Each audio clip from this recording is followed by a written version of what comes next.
Coming up in the show, we drift with Tyrese Blakenberg, a core team member of the Gas Motor Show, held annually in Durban. It's the biggest auto show in the country, and this year, their headline guest is Sung Kang, better known as Han from Fast and Furious fame. We also give you the scoop on Hyundai, Chery and Toyota's updates on the select models' recent poor crash test results. My name's Janine van der Post, and you're listening to Driving with Janine, only on News 24.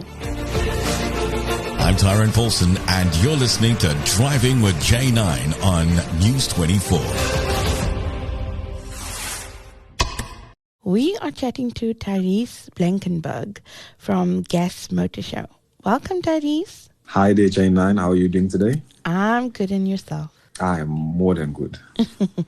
That's good. Tyrese, Gas Motor Show. This is now, how many years has the show been running?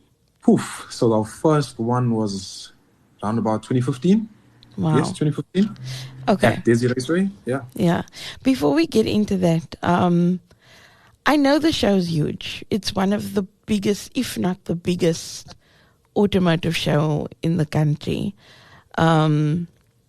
But I don't think people quite realize just how massive it is. And before we get into all of that, take me to the roots. Take me how it all started. Tell me about the organizers, who started all of this. I know it was a magazine once upon a time. Yes. So give me a bit of history. Where did it all start? So basically how it all started was a dream by my boss. He's an amazing man. His name's Harry Naidu. We started a magazine for about 20 years ago called Gas Magazine. Yeah. And that did very well, just ads, stuff like that, marketing. He also was in the eventing space. He hosted drag racing events at Daisy Raceway, multiple other events with cars, stunts, all of that. And then after a while, he decided, hey, I just want to go big.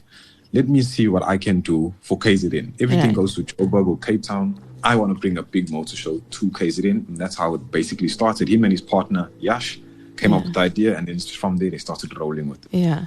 I met Harry and Yash. I was involved in a media challenge race where I actually met them at Daisy Raceway. I think I met them through Darren Lewis was still involved with the organization, and I know it was a Dunlop event.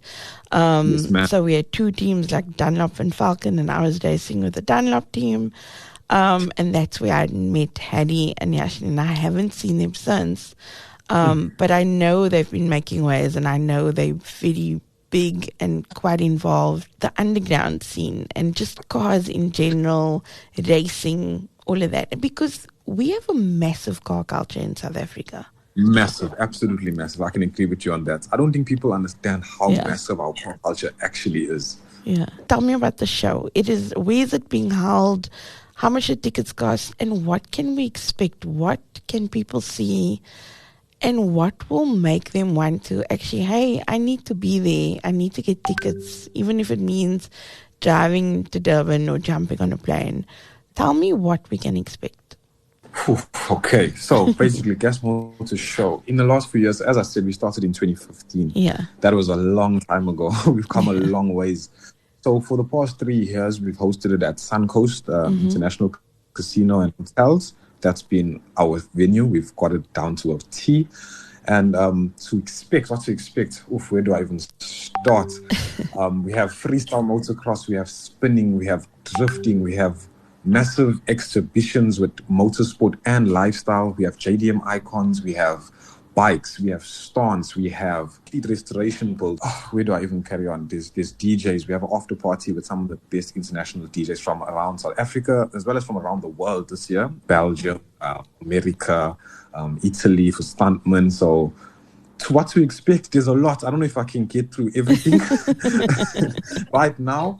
But this year, we're going bigger with everything. International-wise, we're bringing down a lot of stuntmen. I think from just internationals around the world, we're coming with around 60 people coming to South Africa, coming to Durban specifically. One being Sung Kang, which is the biggest, I think, in the motorsport car culture scene. Yeah. One that has the most impact on all of our lives, which would be Han from Fast and Furious. Sung Kang, that's his name.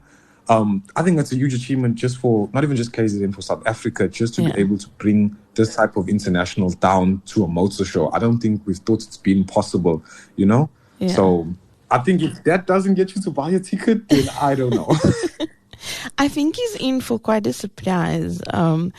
She was telling me, he just wants to know, he wants to see the car culture here in South Africa, because I don't think he's ever been here before. And I told Yashi, like, does this man know that no one is going to call him by his name? They're going to call him Han all the time. Yes, we've been actually getting that a lot. Even ourselves internally, we've been like, we're going to have a problem, guys. They're not going to call him Sung. They're just going to say, hey, guy from Fast and Furious that eats chips, you. Is it you?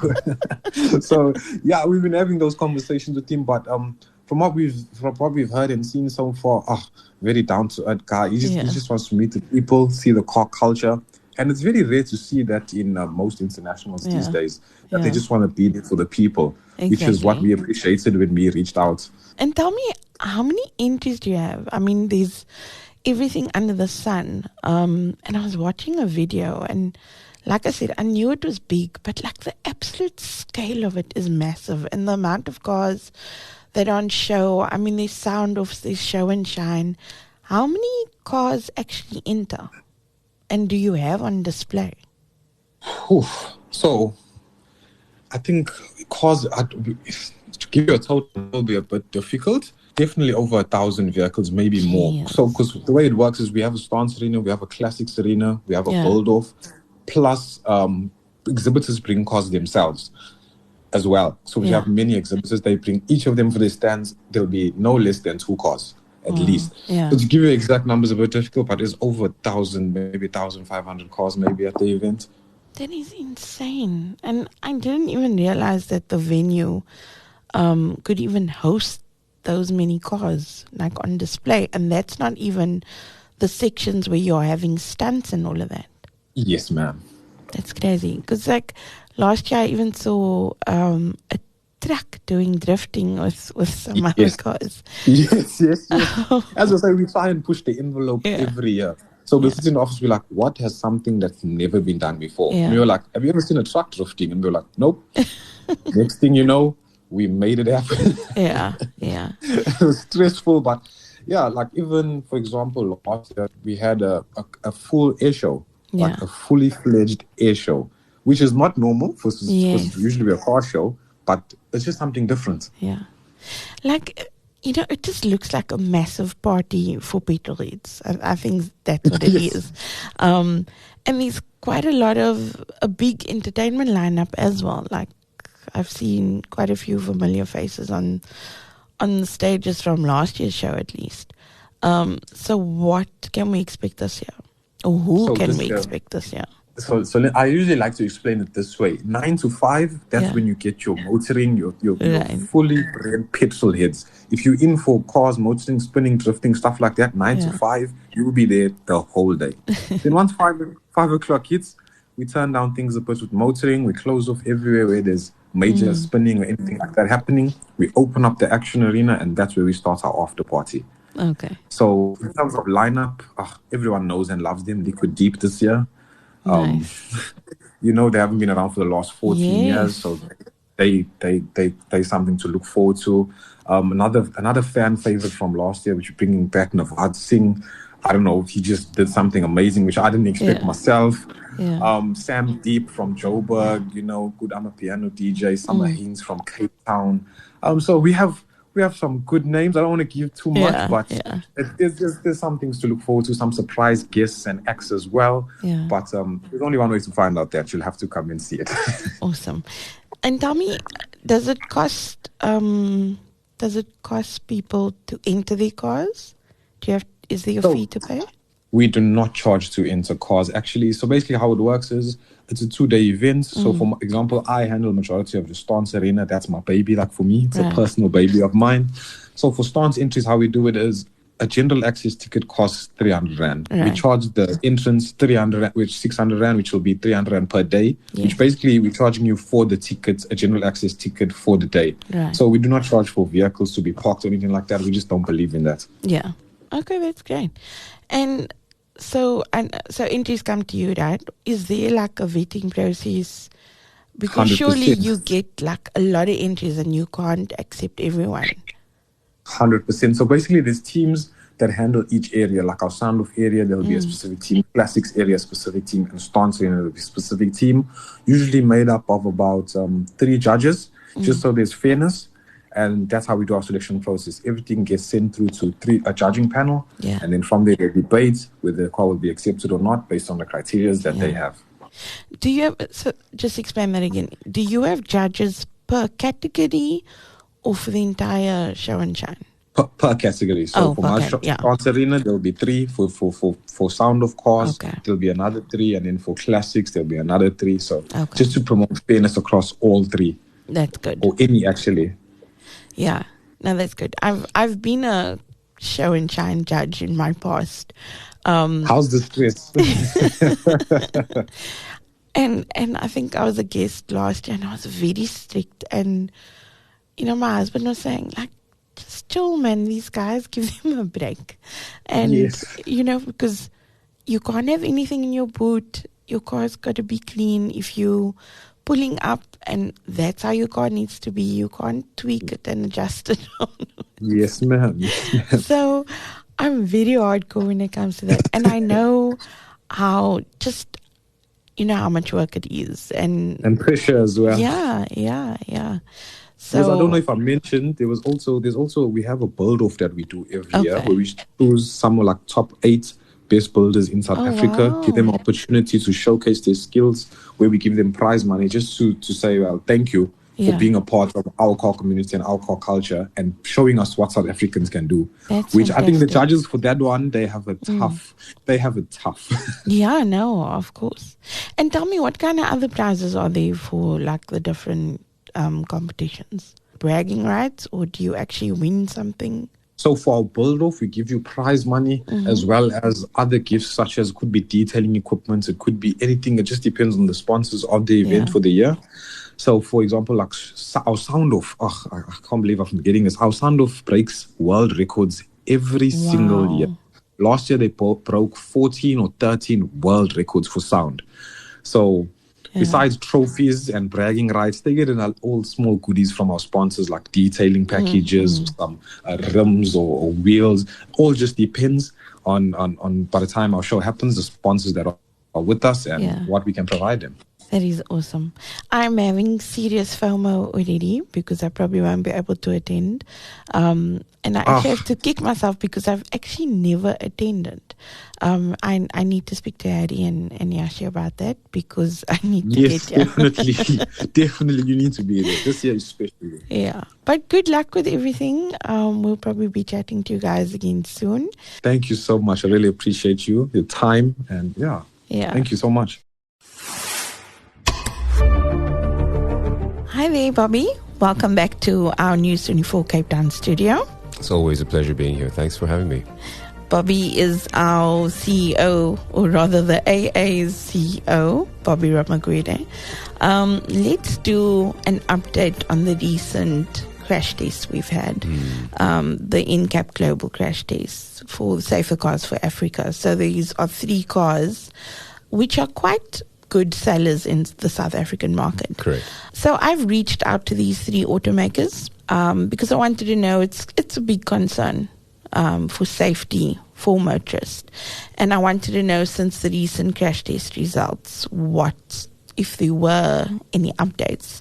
Hyundai has said that they've brought out a new model called the Grand i10 Executive. This is going to come with side and curtain airbags and electronic stability control, an ESP rather. But it's apparently going to cost more money, and the entry-level model that was tested is not being improved at all. What are your thoughts on this? So let's go back to the ethos of this program. We test popular entry-level vehicles with the view of democratizing safety across the entire range. If the OE introduces another spec range above that entry-level vehicle, they're not solving the problem. In fact, they're worsening the problem. And in the case of Hyundai, our biggest challenge is that whilst they're introducing a new variant, they continue to sell the ever unsafe 0-star scoring Grand i10. So what we would have expected was for them to seize sales of the unsafe vehicle and reset the entry level with this executive model. But that's not the case, is it? I've also reached out to Toyota, and basically they're saying it's an ongoing internal review of standardized curtain shield airbag fitment across the entire range for the local market. They're saying the review is in line with Toyota's global vision to manufacture even better and the philosophy of Kaizen, which is continuous improvement, and which guides the company's ongoing commitment. So again, there's no real answer here. Yeah, it sounds like another fluffy PR response. See, my challenge with Toyota is the vehicle's manufactured locally, A. Number 2, the models above the XS have curtain airbags. Yeah. So you don't need much Kaizen to introduce the airbag into the lower derivatives. Yeah. But more importantly, how long should we wait for these things to be done? These announcements came out in January this year. Yeah. The first quarter's come and gone. True. And then let's talk about Chery, who's also kind of saying the whole same thing, that they're in constant comms with headquarters regarding the matter, and that it is of great concern to Chery SA, and they hope to share the way forward on this model within the next 6 to 12 months. That's a long time. That's a very long time. And that's a lot of other Chery models that are going to be sold for the next year before anything seems to be done about it. Correct, and hence our concern. You know, it's one thing to say that we've identified the issue and we've arrested the issue. Classic root cause analysis. Yeah. As a solution to a problem, you stop introducing the problem itself, and then you find a solution. But the approach that the OEMs seem to be taking is we'll continue selling the problem car whilst developing a better car. And the question we always ask ourselves at the AA is, do we have to wait for a death in this space for OEMs to take this seriously? More importantly, they have a promise to the consumer saying, we manufacture safe cars and we want you to be safe. Yeah. Yet our actions suggest otherwise. Yeah. And the thing is, I understand that these are fixes that cannot be done overnight. And I do understand with headquarters being in China or Japan or wherever it may be, there are processes. But airbags seem like a simple fix and an affordable fix. Like you were saying, VWs, the Polo's airbags are 2,800 Rand. 2,800. And now Hyundai is bringing a car that's going to be 15,000 Rand more for things that should be standard. 100%. And you stole the words right out of my mouth. My expectation would be we shouldn't even be having this conversation.